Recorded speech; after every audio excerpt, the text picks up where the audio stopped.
ముఖ్యమంత్రి గారు ఒకసారి అన్నారు, నీ కొరకు ఎవరు కొట్లాడాలి, నీ కొరకు నువ్వే కొట్లాడాలి కదా అని. అంటే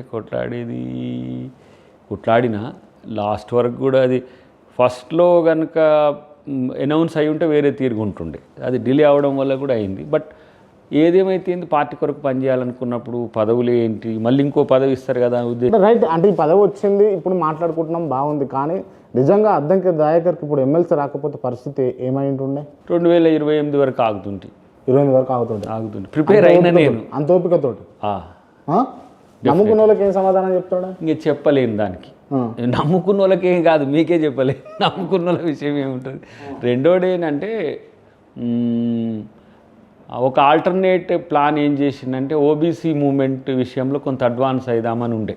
ఓకే, ఈ దేశవ్యాప్తంగా కొంత ఈ ఓబీసీ మూమెంట్ అయింది మన శరద్ యాదవ్ గారి కూతురు నేతృత్వంలో.